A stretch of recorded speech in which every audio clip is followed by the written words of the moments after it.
정직 2개월이 확정된 윤석열 검찰총장 측은 오늘 안에 징계를 취소해달라는 행정소송과 함께 집행정지도 신청할 예정이라고 밝혔습니다. 어제 사의를 표명한 추미애 장관은 오늘 휴가를 내고 출근하지 않았습니다. 취재기자 연결합니다. 박석영 기자.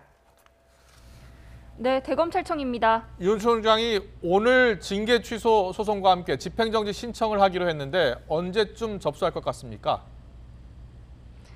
네, 아마도 오늘 저녁 늦게 법원에 소장을 제출할 것으로 보입니다. 윤석열 총장 측 변호인단은 오늘 아침 기자들에게 입장문을 보내 오늘 안으로 서울행정법원에 소장을 접수할 계획이라고 밝혔습니다.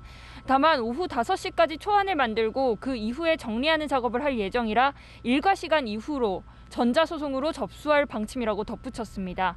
소장에는 회복할 수 없는 손해에 대해 주로 서술하고 징계 절차의 위법 부당성에 대해 강조할 방침이라고 설명했습니다.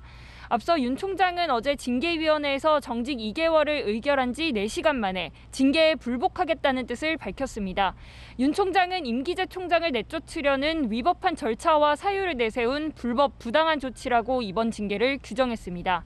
그러면서 헌법과 법률에 따라 잘못을 바로잡겠다며 법적 대응을 시사했습니다. 윤 총장은 어제 문재인 대통령이 징계를 제거하기 전 퇴근했습니다. 평소와 같이 지하주차장을 이용해 귀가했고 별다른 소감을 밝히지는 않았습니다. 변호인단은 이미 어제 행정소송에 들어가겠다는 뜻을 밝힌 뒤 곧바로 소장 작성 준비에 돌입했는데요. 앞선 직무정지 때에 이어 또 한 번 집행정지 신청이 받아들여지면 후폭풍이 상당할 것으로 보여 법원 판단에 관심이 쏠리고 있습니다. 네, 사의를 표명한 추미애 장관은 오늘 연가를 냈다고요. 네, 추미애 법무부 장관은 오늘 연가를 내고 출근하지 않았습니다. 추 장관은 어제 문재인 대통령에게 윤 총장 징계를 제청한 뒤 사의를 표명했습니다.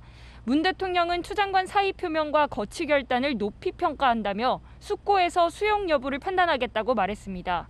또 추 장관 추진력과 결단이 아니라면 권력기관 개혁이 불가능했다며 마지막까지 맡은 소임을 다해달라고 당부했습니다. 추 장관은 어제 자신의 SNS에 산산조각 나더라도 공명정대한 세상을 향한 꿈이라며 사의 표명 후 첫 소회를 밝혔습니다.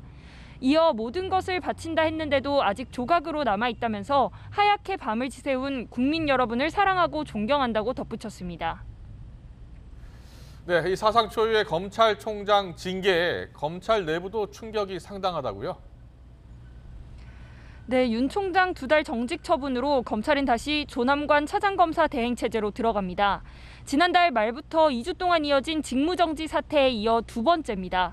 첫 권한대행 당시엔 갈라진 검찰 조직을 하루빨리 추스르겠다는 공식 입장을 밝혔는데 조 차장 검사는 이번엔 별도의 입장문 없이 추후 상황을 차분히 지켜보기로 했다는 뜻을 전했습니다. 당장 월성 원전 관련 수사 등 윤 총장이 직접 챙겨왔던 주요 사건은 지휘 공백 사태로 주춤할 가능성이 큽니다. 다음 달부터 시행되는 수사권 조정 대응도 위축될 수 있습니다. 검찰 내부망에는 어제부터 현직 검사들의 비판글이 다시 올라오기 시작했는데요. 오늘 이복현 대전지검 부장검사는 징계 심의 과정에서 결정적 증거로 꼽혔던 심재철 법무부 검찰국장과 김관정 서울 동부지검장 그리고 이정현 대검 공공수사부장의 진술서를 공개해달라고 요구했습니다. 이 부장검사는 진술서가 사전에 제공되지 않은 채 심리가 진행됐고 방어권 행사 기회가 적절히 주어졌는지도 의문스럽다고 지적했습니다. 직무배제 사태에 이어 2번째 집단 성명도 등장했는데요. 서울중앙지검 부부장 검사들은 성명을 통해 징계 사유는 물론 절차 전반에 중대한 흠결이 있어서 바로잡아야 한다고 주장했습니다. 전직 검찰총장 9명도 성명을 통해 보장된 임기를 사실상 강제로 중단시키는 이번 징계가 검찰총장 정치적 독립성을 해치는 선례가 될 거라고 비판했습니다. 지금까지 대검찰청에서 YTN 박석영입니다.